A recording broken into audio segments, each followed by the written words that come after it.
오늘 함께 묵상할 성경 말씀은 학개서 1장 1절에서 15절 말씀입니다. 학개 1장 1절에서 15절 말씀입니다. 오늘은 7절 8절 말씀을 읽겠습니다. 만군의 여호와가 말하노니 너희는 자기의 행위를 살필지니라. 너희는 산에 올라가서 나무를 가져다가 성전을 건축하라. 그리하면 내가 그것으로 말미암아 기뻐하고 또 영광을 얻으리라. 여호와가 말하였느니라. 아멘. 오늘부터 3일간 꿈터 공동체가 함께 묵상할 성경은 학개서입니다.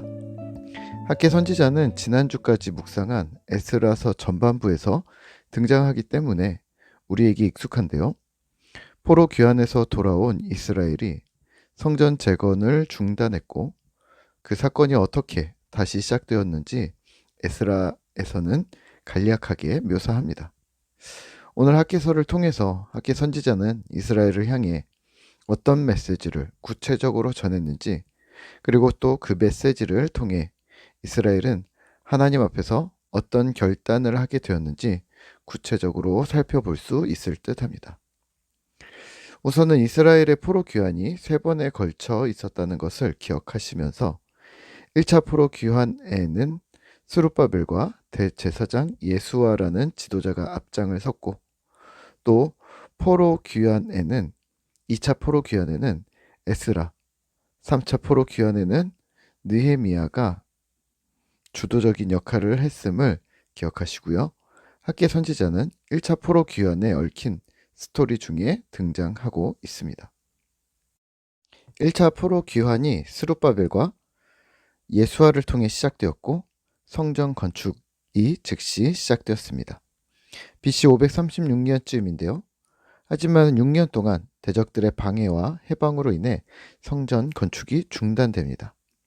그리고 이 중요한 사역이 이미 모든 준비가 되었음에도 불구하고 10년이나 공사가 멈춰집니다.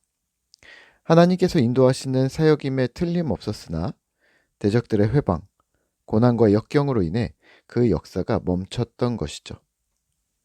문제는 무엇이냐면 무력함과 핑계입니다. 고난과 역경의 어려움이 닥칠 수 있습니다.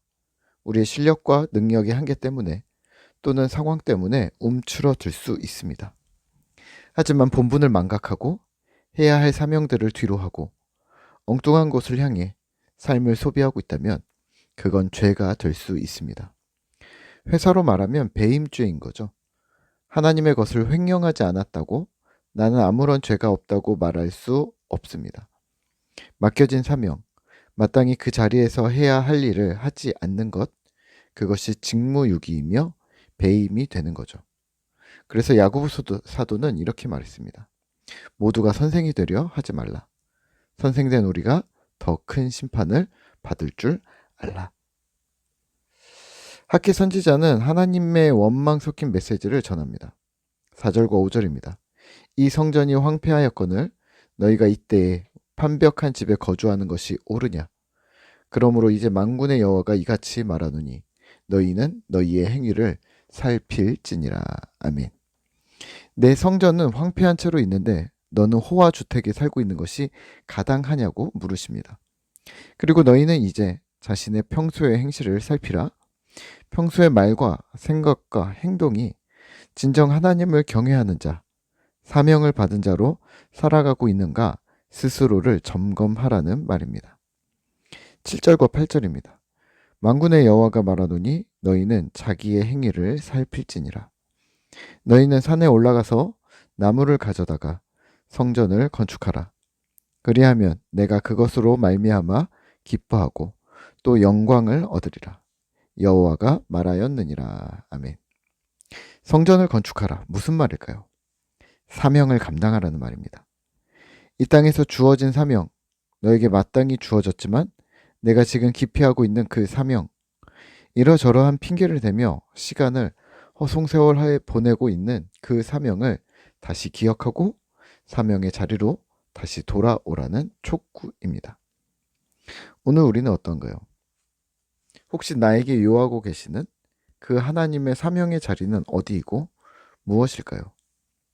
그 사명은 하나가 아닐 수 있습니다. 우리가 속한 영역에서 일터나 가정 또는 지인이나 내가 속한 지역 공동체에서 해야 할 각각의 하나님 주신 사명이 있을 수 있습니다. 그 사명은 내가 부여한 것도 아니고 누군가가 시킨 것도 아니고 하나님의 말씀을 통해 주시는 모든 신자에게 주시는 그런 공통된 사명일 가능성이 매우 큽니다. 저는 꿈터교회를 시작하면서 이런 고민을 많이 했습니다. 깨어진 세상을 어떻게 하나님의 능력으로 회복시킬 수 있는가? 이러한 하나님의 사명을 감당하기 위해 공동체인 꿈터교회는 지역사회 속에서 무엇을 해야 하며 또 개인인 나는 만나는 사람들 속에서 무엇을 할 수 있는가? 이런 고민이 계속되었고 우선은 목사라는 생활 반경의 한계 때문에 지역사회와 접촉점을 늘리는 것이 우선이라는 생각이 들었습니다. 저 같은 경우는 자칫 비신자들을 만날 기회가 전혀 없을 수도 있기 때문인데요. 그래서 다양한 공동체로 들어가 사람들을 만나기 시작했습니다. 영천동에 있는 독서 모임에 출석하고 운동을 하며 사람들과 관계를 맺고 또 수어를 가르치는 상황들을 의도적으로 더 많이 만들어 할 수 있는 한 기독교가 아닌 영역의 사람들과 접촉하려고 했습니다. 여전히 그 자세는 변함이 없고요. 밭이 있어야 씨를 뿌리고 물이 있어야 수영을 하는 것처럼 상상력으로 사역을 하는 것이 아니라 실제 눈에 보이는 사람과 만나 다양한 이야기들을 듣고 경험하면서 삶의 태도들을 맞추어 나갔던 것이죠. 그리고 이런 삶의 태도와 방향은 공동체의 방향성을 구체화시키는 데 도움이 되기도 했습니다. 결국은 정체성이었는데요. 내가 해야 할 일이 무엇인가? 오늘 내가 만난 사람, 내가 들어간 모임에서 나는 신자로서 부끄럽지 않게 생각하고 말하고 행동했는가를 돌아보는 것이죠. 단순한 복음 전도 같은 사명만 후다닥 해치우고 도망 나오는 것이 아니라 지속적인 관계 속에서 신자로 자리매김하는 것이 사명이라고 생각했습니다. 오늘 한 주를 시작하면서 동일한 도전으로 시작하시죠.